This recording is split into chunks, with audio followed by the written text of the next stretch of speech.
Sains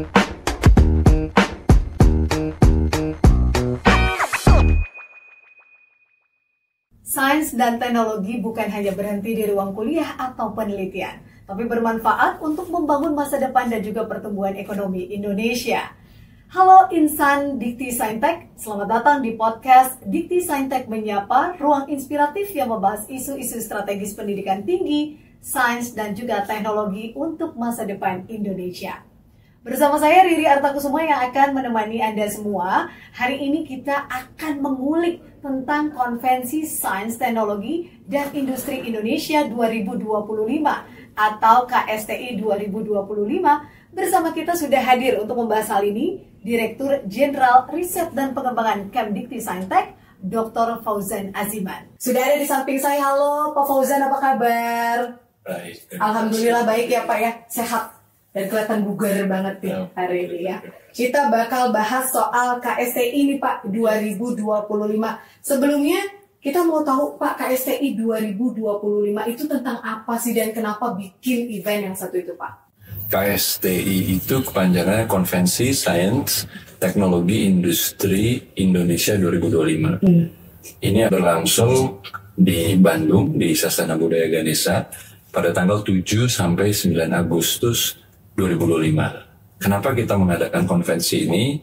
Kita menghadirkan Bapak Presiden yang memberikan pidato utama yang juga memastikan bahwa sains dan teknologi ini sangat penting untuk pertumbuhan dan pemerataan ekonomi kita. Kita di sana mengundang 2 orang peraih Nobel dari luar negeri dan juga sekitar 1.000 ilmuwan se-Indonesia. Kemudian juga kita mengundang jajaran kabinet Merah Putih dan juga beberapa direktur utama BUMN, kalangan investasi, startup, dan juga komunitas media. Di situ kita bersama-sama melihat hasil-hasil riset yang sudah menjadi produk dan bisa membantu membangun ekonomi kita ke depannya. Kita ada pameran di sana, juga ada riset yang kita diseminasikan dalam bentuk presentasi, dan juga ada temu bisnis, dan juga ada best practice sharing yang dilakukan oleh ilmuwan-ilmuwan di Indonesia dan di dunia. Pada dasarnya kita akan membangun peta jalan bagaimana kita membangun riset kita ke depan di Indonesia. Jadi ini kalau boleh dibilang dari penjelasan Bapak tadi kan melibatkan banyak sektor, kolaborasi dari banyak pihak sebetulnya begitu. Nah, kita ingin tahu gimana caranya kolaborasi ini nih Pak, bukan sekedar seremonial aja, tapi nanti ke depannya berharap punya dampak begitu Pak, gimana? Jadi sebetulnya ajang ini adalah ajang kita ingin berkomunikasi dengan masyarakat. Sedangkan kegiatannya sendiri sudah berlangsung, boleh dibilang berbulan-bulan sebelumnya. Kita menggabungkan beberapa kerjasama. Salah satunya adalah kerjasama Kementerian Pendidikan Tinggi, Sains dan Teknologi dengan Kementerian Investasi dan Hilirisasi dan juga dengan Himpunan Kawasan Industri. Kita di Indonesia memiliki 170 kawasan industri. Di satu kawasan industri saja di Jababeka misalnya itu ada sekitar 300 perusahaan. Nah, jadi kita kerjasama, duduk bersama-sama, berkomitmen akan ada penandatanganan MOU di sana antara Bapak Menteri Dikti Saintek, Pak Menteri Kemfesil, dan juga Ketua Umum HKI. Di sana juga kita mengundang Kadin, kita juga ada sesi temu bisnis di mana industri dengan perguruan tinggi melakukan komitmen kerjasama dalam proses transfer teknologi agar industri-industri kita memiliki kemampuan teknologi yang membantu meningkatkan nilai tambah dari industri tersebut. Kita juga ada proses jika nanti produk-produk terbaik dari Indonesia yang kita presentasikan di KSTI ini memang bisa kita investasikan. Jadi investor datang dan di situ mereka melakukan tindak lanjut. Jadi kalau gampangnya begitu ya, saya melihat KSTI ini seperti PON-nya sains dan teknologi. Jadi kami mendatangkan atlet-atlet sains dan teknologi terbaik di Indonesia yang memberikan inspirasi apa sih sebetulnya mereka lakukan. Jadi di setiap sesi kita ada sekitar 400 pembicara yang kita undang seluruh Indonesia. Di sesi-sesi dibagi menjadi 8 sesi. Kalau boleh saya ceritakan sedikit mengenai sesi tersebut, ada 8 sesi. Ini juga sebetulnya merupakan ada kaitannya dengan Astacita. Jadi 8 sesi yang kita bangun itu yang pertama pangan, jadi terkait ketahanan pangan. Jadi di setiap sesi nanti ada yang berbicara sebagai perwakilan akademisi, perwakilan dari industri, perwakilan dari pembuat kebijakan atau dari pemerintah, kemudian juga ada perwakilan dari investor atau startup. Ada panel diskusi juga di dalam.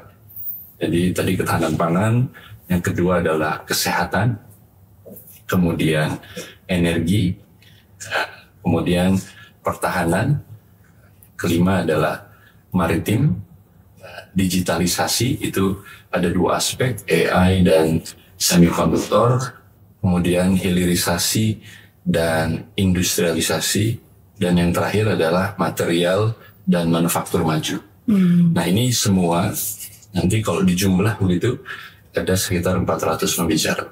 Kami juga ada sesi khusus yang kami namakan Frontier Science, di mana sains ini misalnya belajar fisika, belajar kimia, belajar matematika, belajar ilmu biologi, ini sangat kunci. Nah, di sini sebetulnya juga kenapa kami mendatangkan peraih Nobel, seorang dari Australia namanya Profesor Brian Smith dan juga Profesor Konstantin Novoselov. Ini beliau sekarang tinggal di Singapura.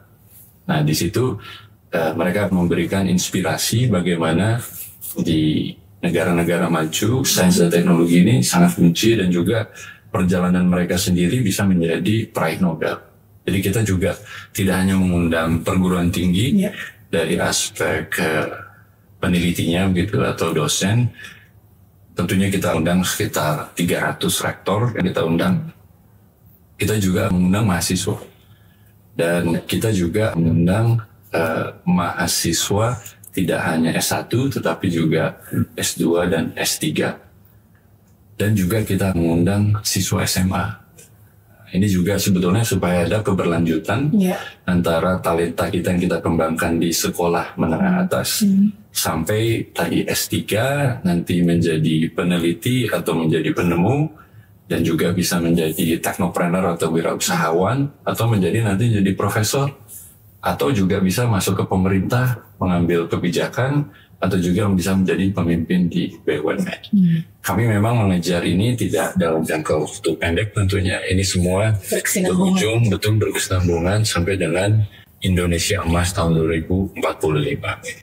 Oke, nah ini berkaitan kalau tadi Bapak sempat menyebutkan soal hilirisasi. Ini ada kayaknya kaitannya erat dengan pertumbuhan ekonomi yang targetnya 8% gitu ya Pak. Ini boleh dijabarkan Pak sebetulnya nanti kira-kira bagaimana KSTI ini ikut turut berkontribusi untuk mencapai konteks tadi itu, untuk capaian 8% tadi. Ya, jadi hilirisasi pada dasarnya itu bagaimana kita meningkatkan nilai tambah dari yang biasanya kita kalau proses bisnis kita begitu, itu namanya ekonomi ekstraktif. Jadi kita menjual ketika sumber daya alam kita dijual ketika baru diambil dari bumi begitu ya. Nah, bagaimana ini supaya bisa kita hilirkan, kita tingkatkan nilai tambahnya, kita jual dalam bentuk produk.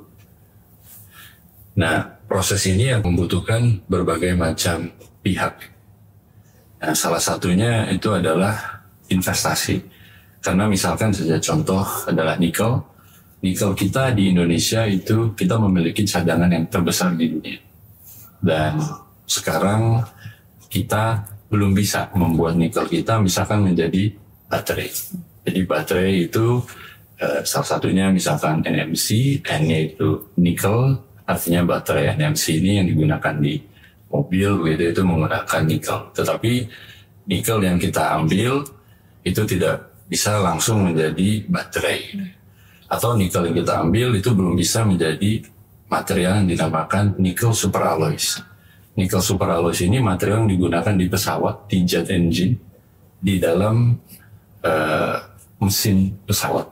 Jadi kalau di pesawat itu di dalamnya temperaturnya sangat tinggi, hampir sekitar 1000 derajat Celcius, sehingga materialnya perlu menggunakan material yang tahan panas tinggi. Dan material tahan panas tinggi yang nilainya sangat mahal, jadi satu engine itu harganya luar biasa mahal. Itu sebetulnya menggunakan bahan yang ada di Indonesia dan kita memiliki jumlah yang sangat besar. Nah sekarang bagaimana nikel kita yang masih mentah yang biasanya dijual dengan sangat murah, itu bisa menjadi baterai atau bisa menjadi tadi bahan untuk jet engine gitu yang harganya sangat tinggi. Nah itu memerlukan teknologi. Nah proses kita belajar bagaimana supaya ini bisa dijual menjadi baterai atau bisa menjadi super alloys, disinilah proses yang dinamakan transfer teknologi.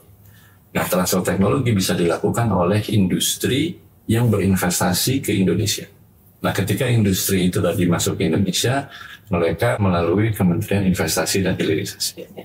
Nah ketika kita mau adopsi teknologi ini, nanti dalam prosesnya sebagian dari teknologi di dalam negeri dibangun oleh kita menggunakan teknologi yang dikembangkan di perguruan tinggi.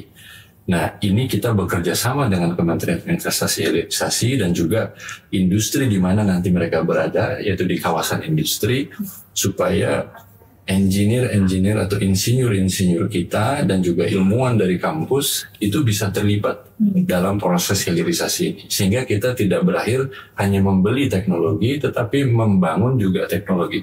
Ini yang memakan waktu, tetapi kami pikir ini memang harus kita bangun dari sekarang. Nah kalau melihat atau berbicara soal sains teknologi ya Pak, masyarakat ini sebagian di Indonesia sendiri kayaknya banyak yang belum familiar dengan teknologi itu sendiri sebetulnya. Nah, bagaimana Bapak melihat fenomena yang semacam ini dan kemudian gimana caranya betul-betul masyarakat Indonesia sendiri itu bisa merasakan dampak kebaikan dari adanya sains dan teknologi itu sendiri, Pak? Jadi memang tidak begitu terasa ketika kita melihat hasil riset misalkan berakhir menjadi paper gitu ya, atau tulisan, karena tidak begitu langsung terasa. Tetapi sebetulnya kami membangun riset ini berbasis pemecahan masalah di masyarakat. Jadi kita membangun lebih banyak lagi proses di KSTI ini, salah satunya kita membangun tadi peta jalan. Nah peta jalan dibangun dengan 3 komponen. Yang pertama adalah kita mengerti masalah yang kita perlu pecahkan, dan ini inginnya datang langsung dari masyarakat. Oleh itu komponen masyarakat di KSTI menjadi penting. Kedua, kita ingin melihat teknologi kita ini sudah sampai mana sekarang. Nah di situ nanti para ilmuwan menyampaikan. Nah ketiga, kita lalu ingin mengetahui ke depan sebaiknya apa yang kita bangun. Di sini secara pintar gitu ya, kita bisa berinvestasi di teknologi mana yang memang perlu kita kembangkan sekarang. Nanti 5 tahun lagi tidak hanya teknologinya tentunya, tetapi juga talenta. Sehingga tadi pertanyaan bahwa bagaimana masyarakat merasa dampaknya, masyarakat bisa menjadi bagian dari pengembangan talenta tersebut. Sehingga nanti kalau lapangan pekerjaan kita misalkan tidak lagi berbasis ekonomi yang ekstraktif tadi, tetapi misalkan salah satu contoh yang bisa saya sampaikan adalah pengembangan bidang elektronika, di mana sering disampaikan kita bisa mengembangkan yang dinamakan semikonduktor. Jadi semikonduktor ini ada di HP, gitu ya, ada di TV, bahkan ada di controller, banyak kalau di kamera gitu, banyak sekali. Nah semikonduktor ini bahannya itu menggunakan yang dinamakan gallium nitride silikon. Nah, silikonnya ini itu sebetulnya dibuat dari pasir silikon. Dan di Indonesia kita di 23 provinsi di Indonesia kita memiliki cadangan silika yang sangat besar. Nah ini kalau kita tidak manfaatkan, kita berujung tenaga kerjaan kita fokusnya lebih ke industri dengan teknologi yang rendah. Tapi kalau kita bisa konversi ini menjadi industri elektronika ini bisa menyerap tenaga kerja yang tinggi dengan gaji yang lebih tinggi lagi. Oleh karena itu kita bekerja sama juga dengan perguruan tinggi, terutama juga dengan perguruan tinggi vokasi. Jadi supaya bisa mengisi di industri-industri. Jadi untuk masyarakat, sains dan teknologi ini adalah peningkatan kesejahteraan kita dan juga bisa membantu menyelesaikan masalah. Contoh yang gampang saja, macet. Kan kita apalagi kalau dari Jakarta Bandung nih, karena dari Bandung di Pasteur sering macet. Yeah. Itu karena kita masih menggunakan ketika pembayaran itu masih perlu di-tap gitu ya. Itu kan buka jendela dulu terus di-tap, tunggu dia kebuka gitu, belum lagi yang belum bayar. Cukup bisa memakan waktu. Nah sekarang menggunakan teknologi yang dinamakan RFID flow chip, itu cuma gambar tempel, itu mobil tidak perlu berhenti. Jadi ketika lewat itu langsung bisa kebaca dan nanti akunnya itu langsung bisa membayar, sehingga tidak ada lagi waktu menunggu. Kemudian ketika di lampu merah, sebetulnya di lampu merah itu bisa ada kamera. Dengan kamera kita bisa menggunakan teknologi kecerdasan buatan dinamakan image processing gitu, di mana nanti diproses. Kalau misalkan panjang, dia mulai merubah waktu dari lampu merah, lampu kuning, lampu hijau gitu ya. Ketika kosong, dia bisa lagi merubah polanya secara otomatis sehingga masyarakat tidak lagi macet yang terlalu lama. Ini sebetulnya bisa membantu banyak hal, dan teknologi yang sama bisa digunakan untuk meningkatkan produktivitas pertanian menggunakan drone. Jadi namanya Internet of Things. Dari kamera nanti melihat di mana yang sebetulnya perkembangannya bagus, mana yang nggak bagus. Mungkin yang nggak bagus ini kurang pupuk gitu, dan itu bisa dipetakan menggunakan teknologi kecerdasan buatan. Jadi saya pikir sains dan teknologi menjadi sangat kunci ya untuk kita menjadi lebih sejahtera. Betul. Sepertinya kalau dari penjelasan Bapak juga ada bayangan hidup itu jauh lebih efektif, dan ini lebih efisien juga ya bagi masyarakat itu sendiri. Betul. Nah, terakhir tadi sempat Bapak menyampaikan bahkan nanti akan melibatkan anak-anak muda start dari SMA juga gitu ya. Betul. Berarti ada sebetulnya keterlibatan diharapkan generasi muda ke depan. Apa sih sebetulnya harapan Bapak terhadap generasi muda untuk keterlibatan mereka terhadap sains dan teknologi itu sendiri? Saya melihat ya generasi muda di Indonesia. Jadi sebelum saya di kementerian, saya sempat tinggal di luar negeri selama 22 tahun dengan berbagai profesi, baik itu di industri, terus menjadi akademisi, dan saya cukup lama juga sebagai wirausahawan di bidang teknologi. Saya melihat yang pertama begitu ya penting adalah ini hasil dari saya sendiri, jadi mungkin ada yang cocok, mungkin ada yang tidak tentunya. Jadi yang pertama itu menurut saya perlu kita lihat pentingnya langkah demi langkah atau step by step. Jadi walaupun kita ingin cepat gitu ya, ingin berhasil, proses kita belajar satu langkah demi langkah ini kunci. Jadi bagi kaum muda di Indonesia, jangan lelah untuk terus belajar dan menimba ilmu itu sangatlah penting. Yang kedua adalah saya melihat memiliki target itu penting. Jadi kalau bisa bahkan menuliskan, bahkan ada riset gitu ya. Jika tujuan yang ingin kita capai itu mulai ditulis, 80% itu sudah dekat gitu ya dengan tercapai. Jadi bangunlah target itu. Terus tetapi secara bersamaan yang ketiga adalah kita terbuka pikiran gitu ya, atau open mind. Karena apa? Ketika tadi kita menulis target, mungkin saja ada perubahan di depan. Nah, kemampuan kita memanuver antara target dengan keterbukaan pikiran ini akan membuat kita, istilah bahasa Inggrisnya agile. Jadi kita lincah, dan di situ kita bisa melihat peluang dan juga membangun upaya-upaya kita. Jadi itu yang ketiga. Yang keempat, ini ada 5, ini nggak banyak gitu. Boleh Pak, Pancasila aja ada 5. Betul. Silakan Pak. Yang keempat itu realistis gitu ya. Jadi saya coba bawa ke bumi lagi, apalagi khususnya bagi yang tertarik di bidang wirausaha. Saya agak cukup banyak sebagai technopreneur, di mana memang kita perlu memiliki target yang realistis, tetapi kalau bisa unthinkable gitu. Jadi out of the box.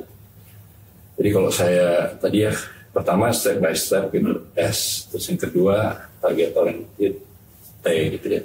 Kemudian open minded O, terus R itu yang keempat realistis, yang kelima itu Y depannya. Ini dalam bahasa Inggris sebetulnya artinya U. Jadi Andalah yang paling penting dalam proses pengembangan karir ke depan. Jadi lihat betul yang kita ingin mau capai gitu ya. Di kiri kanan pasti bidang A bagus, bidang B bagus, tetapi jangan lupa kita, apa yang kita inginkan itu kunci sekali. Sehingga kalau tadi kita kependekannya ditulis lagi gitu, STORY, story. Jadi menurut saya yang paling penting ya, saya seringkali bahkan di sebelum pekerjaan ini saya banyak berhubungan dengan investor, jadi sering menjelaskan itu teknologi-teknologi yang dikembangkan. Saya mengembangkan perusahaan ya, sekarang di bidang kami sudah paling besar di Inggris dengan perusahaan kami ada di Jepang dan di Amerika Serikat. Itu kemampuan bernarasi. Jadi mari mengembangkan kemampuan untuk bercerita. Ya, menurut saya tadi kan cerita mengenai KSTI, sedikit cerita tentang saya ke depan, bangunlah cerita. Wah, itu dia jadi penutup dari perbincangan kita nih ya Pak ya. Tapi sebelum kita menutup perbincangan kali ini, saya punya game. Boleh ya Pak ya, saya ajak main dulu. Jadi nggak serius mulu, katanya biasanya orang sains sama teknologi itu serius banget. Padahal nggak ya Pak ya. Kita akan bermain game cepat true or false. Oke? Bapak udah tahu ya, nanti Bapak tinggal jawab aja benar atau enggak, kurang lebih gitu ya. Nih saya mulai, yang pertama, mewujudkan kemandirian teknologi bangsa butuh kolaborasi internasional, true or false? True. Berikutnya, riset hanya untuk menambah jurnal, bukan buat industri, true or false? False. False, oke. Pemuda Indonesia kreatif dan inovatif, gimana menurut Bapak? True. Oke. Sains dan teknologi adalah fondasi ekonomi masa depan Indonesia, true or false? Sangat true. Sangat true. Oke. Itu dia perbincangannya Pak Fauzan. Thank you banget udah sharing sama kita di sini, ditutup dengan story. Aduh, itu keren banget pesannya buat anak-anak muda. Untuk Insan Dikti Saintek, jangan lupa follow dan juga bagikan podcast ini jika Anda ingin bertanya langsung terkait KSTI. Dan jangan lupa buka kanal media sosial kami dengan tagar #Tanya KSTI 2025. Sampai jumpa di episode berikutnya. Salam Dikti Saintek berdampak.